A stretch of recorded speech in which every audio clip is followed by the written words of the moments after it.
Assalamualaikum warahmatullahi wabarakatuh. Sahabat beriman yang dirahmati Allah, pada kesempatan kali ini kita akan mengisahkan salah satu sahabat Rasulullah yang menjadi orang pertama yang begitu berani membacakan ayat-ayat Al-Quran di hadapan kaum kafir Quraisy, yang mana pada saat itu kaum kafir Quraisy sedang gencar-gencarnya memusuhi Islam.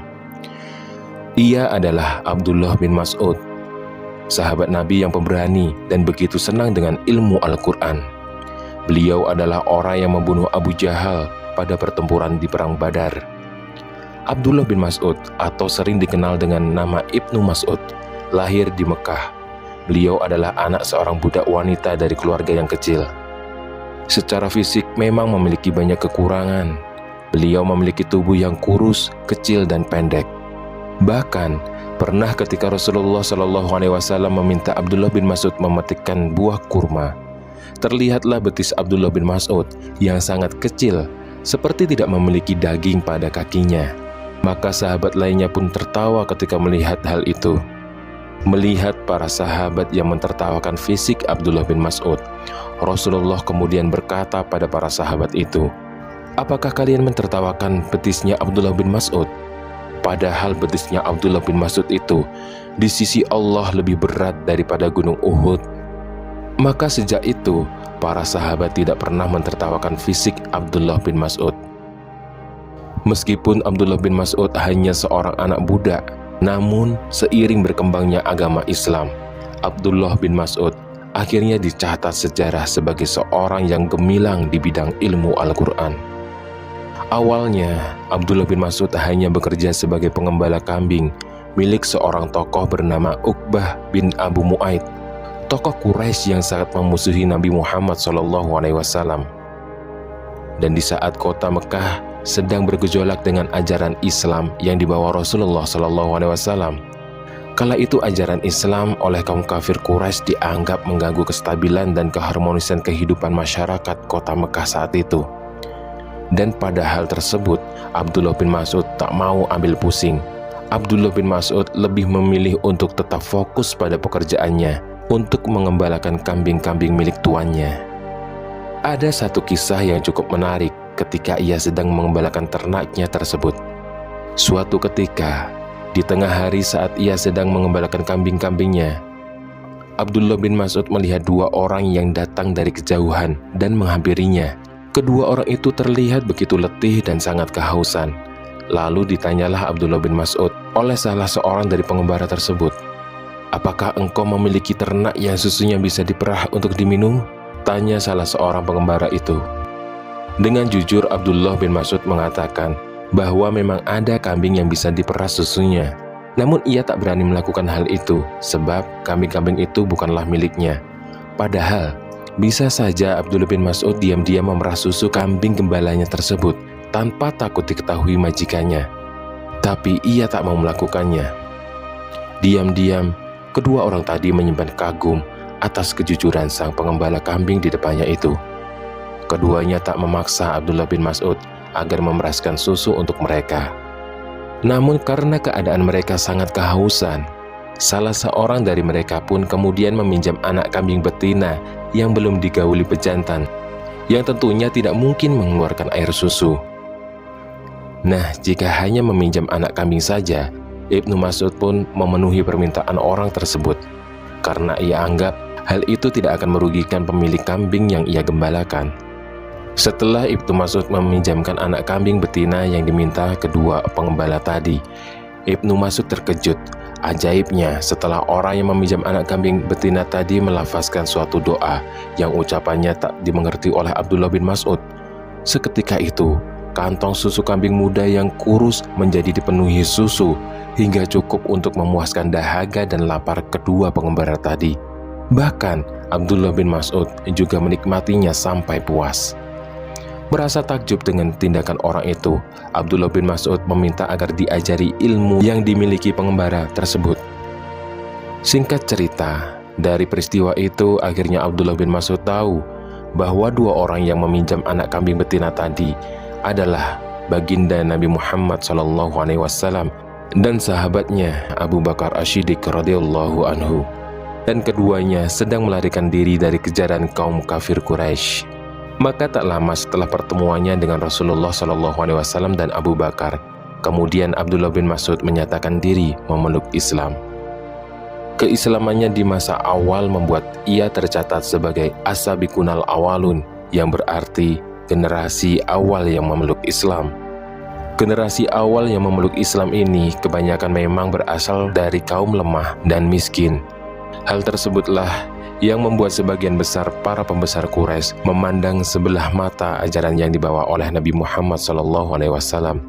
Mereka beranggapan bahwa orang-orang lemah itu dengan mudahnya dibodohi oleh Nabi Muhammad SAW. Namun, Abdullah bin Mas'ud berhasil mematahkan anggapan kaum kafir Quraisy yang beranggapan bahwa ia dan golongan lemah adalah orang yang mudah dibodohi. Maka sejak keislamannya, ia yang selalu berada di sisi Rasulullah SAW kemudian menjelma menjadi sosok yang dikenal kecerdasannya. Ia merupakan sosok sahabat yang dikenal senang dengan ilmu, terutama mempelajari Al-Quran. Ibnu Mas'ud mempunyai suara yang indah dan bacaan Al-Qurannya sangat baik, sehingga Rasulullah SAW bersabda, "Barang siapa yang ingin membaca Al-Quran yang baik seperti pertama kali turun, maka bacalah seperti bacaan Abdullah bin Mas'ud." Nabi Muhammad SAW suka meminta Abdullah bin Mas'ud untuk membacakan Al-Quran untuknya. Selain untuk mengecek bacaan Al-Quran sahabatnya itu, Nabi juga suka dengan suara Abdullah bin Mas'ud yang begitu merdu. Selain kecerdasannya dalam mempelajari ilmu dan daya ingat yang sangat kuat, Abdullah bin Mas'ud juga dikenal sebagai sosok yang amat berani. Kenapa tidak? Di tengah gencarannya kaum Quraisy dalam memusuhi agama dan umat Islam di Mekah, ia justru berani menunjukkan dirinya untuk membacakan ayat-ayat Allah secara lantang di mana para pembesar Quraisy yang begitu memusuhi Islam saat itu sedang berkumpul. Hal itu ia lakukan demi berkumandangnya ayat-ayat Allah di depan Baitullah, dengan harapan agar tokoh Quraisy dapat luluh hatinya saat mendengar indahnya kalimat Allah yang belum pernah diperdengarkan kepada mereka. Kisah keberanian Abdullah bin Mas'ud ini bermula ketika para sahabat berkumpul dan membahas tentang orang-orang Quraisy yang belum pernah mendengarkan Al-Quran secara langsung. Maka salah seorang sahabat melontarkan pertanyaan perihal siapakah orang yang berani membacakan Al-Quran di hadapan kaum musyrikin Quraisy secara terang-terangan.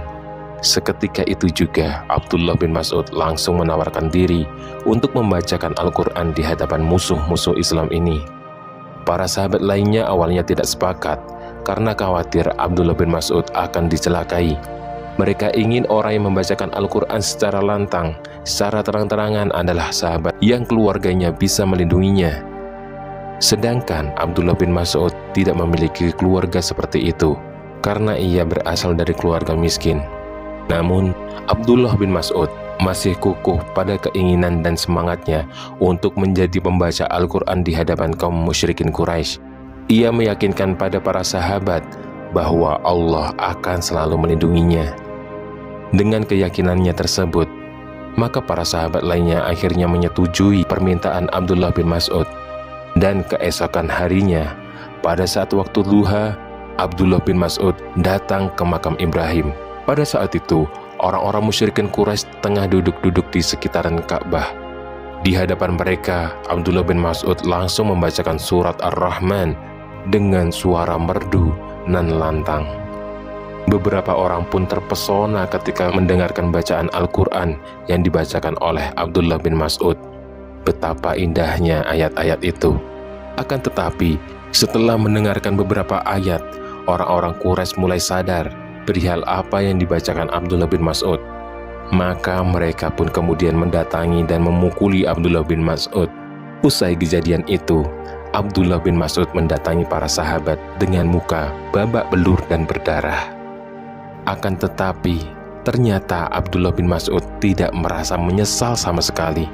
Dan ia pun berkata pada para sahabat lainnya, "Jika kalian ingin besok pagi aku membacakan Al-Quran di hadapan kafir Quraisy lagi, maka aku akan dengan senang hati melakukannya." Ia berkata pada para sahabat dengan senyum di wajahnya, Seakan sedikit pun beliau tidak merasakan gentar sama sekali terhadap kafir Quraisy. Masya Allah, begitu hebatnya sikap berani yang ditunjukkan dari seorang sahabat Abdullah bin Mas'ud ini. Sekali ia yakin dengan kebenaran yang beliau anut, rintangan apapun yang dihadapinya pantang menghalangi dirinya. Dan seiring berjalannya waktu, statusnya sebagai pengembala kambing perlahan-lahan mulai hilang. Tak ada perbedaan sosial dalam ajaran Islam. Ilmu yang dimiliki Abdullah bin Mas'ud juga semakin meninggikan derajatnya di antara kaum muslimin lainnya. Dari kisah kali ini, semoga kita mendapatkan keteladanan dalam hal keberanian, kejujuran, serta kecerdasan sahabat Rasulullah yang satu ini. Wallahu a'lam bishawab. Demikianlah kisah sahabat Abdullah bin Mas'ud radhiyallahu anhu. Semoga kisah ini bermanfaat.